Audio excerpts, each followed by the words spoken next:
បាទសូមស្វាគមន៍មកកាន់កម្មវិធី Chip Attach សញ្ញាកិច្ចការ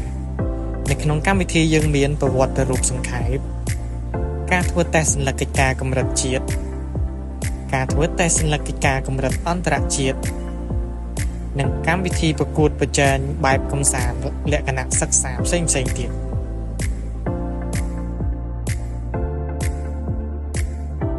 បាទសូមគោរពជំរាបសួរទៅដល់លោកគ្រូអ្នកគ្រូនិងសិស្សានុសិស្សទាំងអស់គ្នាអញ្ចឹងថ្ងៃនេះដែរខ្ញុំមកបង្រៀនអំពីរបៀបនៃការ download កម្មវិធី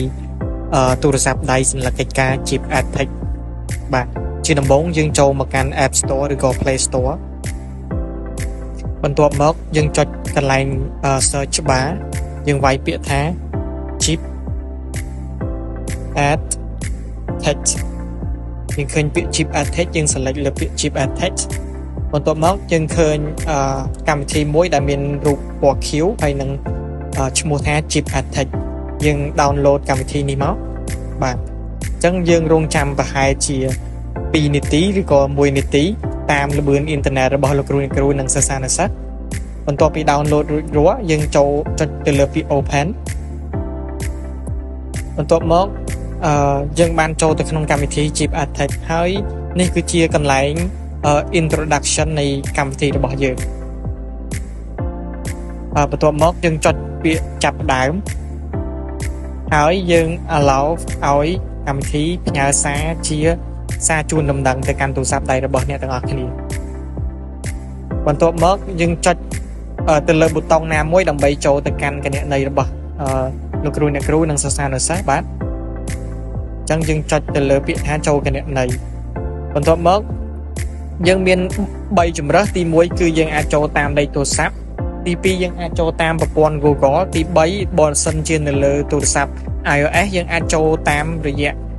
Apple Store បាទអញ្ចឹងខ្ញុំសូមចូលទៅតាមប្រព័ន្ធរបស់ Google បាទអញ្ចឹងសិស្សានុសិស្សនិងលោកគ្រូអ្នកគ្រូអាច select នៅគណនីដែលលោកគ្រូអ្នកគ្រូចង់ចូលបាទចង់ភ្ជាប់ជាមួយនឹងកម្មវិធីបន្ទាប់មកយើងចុចទៅលើពាក្យ continue អញ្ចឹងយើងរងចាំដើម្បីបន្តធ្វើការចុះឈ្មោះបាទបន្ទាប់ពីចូលមកដល់កន្លែងចុះឈ្មោះទី1គឺយើងត្រូវបំពេញឈ្មោះរបស់លោកគ្រូអ្នកគ្រូយើងជ្រើសរើស date ជ្រើសរើសថ្ងៃខែឆ្នាំកំណើតយើងរើសទៅលើឆ្នាំដែលលោកគ្រូអ្នកគ្រូនិងសិស្សានុសិស្សកើតបាទចុងក្រោយយើងជ្រើសរើសយល់ព្រមបាទអញ្ចឹងយើងជ្រើសរើសខេត្តម្ដងបាទបើសិនជានៅខេត្តកំពតយើងចុចទៅលើពាក្យខេត្តកំពតយើងជ្រើសរើសស្រុកបន្ទាប់មកយើងចុចទៅលើពាក្យបន្ទាប់មកយើងជ្រើសរើសសាលារៀនដែលសិស្សានុសិស្សកំពុងតែរៀនយើងជ្រើសរើសថ្នាក់ដែលសិស្សានុសិស្សកំពុងតែរៀនបាទអញ្ចឹងថ្នាក់ទី10យើងជ្រើសរើសអក្សរតំណាងថ្នាក់បាទអញ្ចឹងយើងរៀនថ្នាក់ 10A បាទបន្ទាប់មកយើងជ្រើសរើសកម្រិតនៃជីវភាពរបស់សិស្សានុសិស្សបន្ទាប់មកយើងសរសេរនៅសាកលវិទ្យាល័យដែលសិស្សានុសិស្សរៀន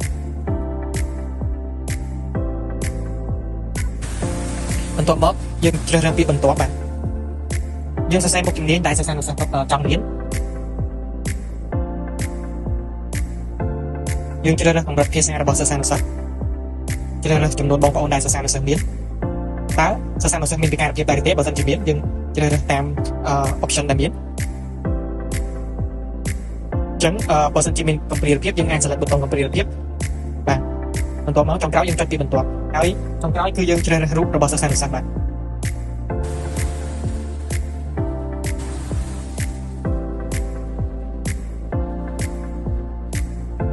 បន្ទាប់ពីជ្រើសរើសរូបយើងចុចពាក្យ done និងចុងក្រោយយើងបញ្ចូលលេខទូរស័ព្ទ